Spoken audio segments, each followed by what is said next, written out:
আসসালামু আলাইকুম ভিউয়ার্স, কেমন আছেন সবাই? আশা করি ভালো আছেন। আজকে আপনাদেরকে একটি আম আর একটি ডিম দিয়ে ভীষণ মজাদার একটি নাস্তা বানিয়ে দেখাবো। এখন প্রচুর পাকা আম পাওয়া যায়। পাকা আম শেষ হওয়ার আগেই আপনারা এই রেসিপিটি ট্রাই করতে পারেন। চলুন তাহলে রেসিপিটি শুরু করা যাক। প্রথমেই একটা ব্লেন্ডারের জারে আমি নিয়ে নিচ্ছি 1 কাপ পরিমাণ পাকা আম। আর এই আমগুলো আমি একটু ছোট ছোট টুকরো করে কেটে নিয়েছিলাম। এখন দিয়ে দিচ্ছি হাফ চা চামচ লবণ আর 3 টেবিল চামচ পরিমাণ চিনি, হাফ কাপ পরিমাণ দিয়ে দিচ্ছি তরল দুধ। এখন ঢাকনা দিয়ে ঢেকে এই সব কিছু ব্লেন্ডারে ব্লেন্ড করে নিতে হবে।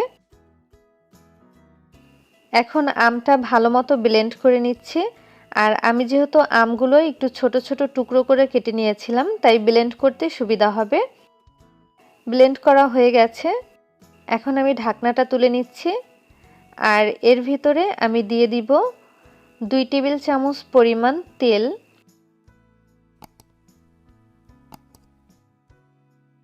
একটা ডিম দিয়ে দিচ্ছি। আর ডিম যদি ফ্রিজে থাকে সেক্ষেত্রে 30 মিনিট আগে ডিমটা বের করে রাখবেন।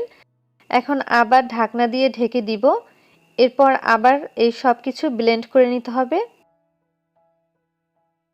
আমি আবার ব্লেন্ড করে নিচ্ছি। প্রায় 20 সেকেন্ডের মতো ব্লেন্ড করে নিলেই কিন্তু হয়ে যাবে। এবার এই মিশ্রণটা আমি একটা বাটিতে নিয়ে নিব।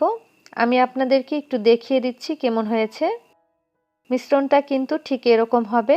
এখন একটা বাটিতে আমি নিয়ে নিচ্ছি। এরপর অন্য একটা প্লেটে আমি নিয়ে নিচ্ছি 1 কাপ থেকে একটু কম পরিমাণ ময়দা, 1 চা চামচ দিয়ে দিচ্ছি বেকিং সোডা। এখন এই বেকিং সোডাটা ময়দার সাথে ভালোভাবে মিশিয়ে ময়দাটা চেলে নিতে হবে। এবার আমের এই মিশ্রণটার সাথে আমি ময়দা মিশিয়ে নিব। আমি ময়দাটা ভালো মতো চেলে নিয়েছিলাম। এখন অর্ধেকটা ময়দা এই আমের মিশ্রণের সাথে দিয়ে ভালোভাবে মিশিয়ে নিতে হবে। এরপর বাকি অর্ধেকটা দিয়ে আবার ভালো করে মিশিয়ে নিব। আর আমি এখানে বেকিং সোডা ব্যবহার করেছি, আপনারা চাইলে কিন্তু বেকিং পাউডারও ব্যবহার করতে পারবেন।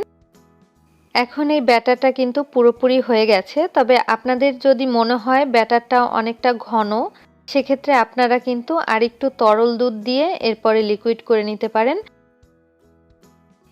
আর এই ব্যাটারের ঘনত্বটা কেমন হবে আপনাদেরকে একটু দেখিয়ে দিচ্ছি। বেশি পাতলা অথবা বেশি ঘন হবে না, ঠিক এরকম হবে। এরপর একটা প্যান হালকা গরম করে নিয়েছি। এখন একটা টিস্যু পেপারে সামান্য একটু তেল দিয়ে আমি প্যানটা ভালোভাবে মুছে নিলাম। এবার 1/3 কাপ পরিমাণ ব্যাটার এই প্যানের ভিতরে দিয়ে দিলাম।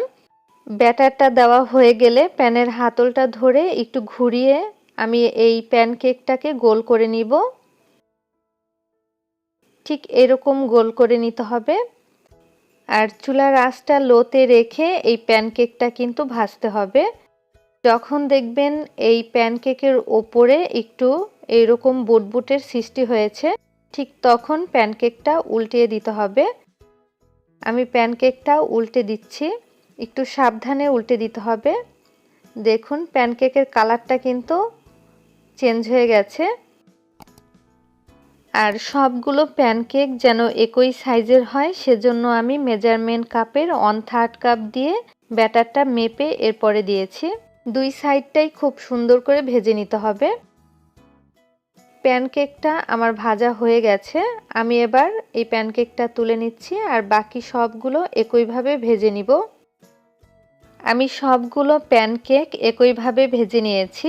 আর এই প্যানকেকটা কিন্তু অনেক সফট হয়, অনেকক্ষণ পর্যন্ত সফট থাকবে। আশা করছি আজকের এই ম্যাঙ্গো প্যানকেকের রেসিপিটা আপনাদের ভালো লেগেছে। ভালো লাগলে অবশ্যই ভিডিওতে একটি লাইক দিয়ে দেবেন আর কমেন্ট করতে ভুলবেন না। চ্যানেলটি সাবস্ক্রাইব করে পাশে থাকা বেল বাটনে ক্লিক করে নেবেন পরবর্তী রেসিপির ভিডিওর নোটিফিকেশন পাওয়ার জন্য। আবারও হাজির হব নতুন কোনো রেসিপি নিয়ে। সবাই ভালো থাকবেন, সুস্থ থাকবেন। আল্লাহ হাফেজ।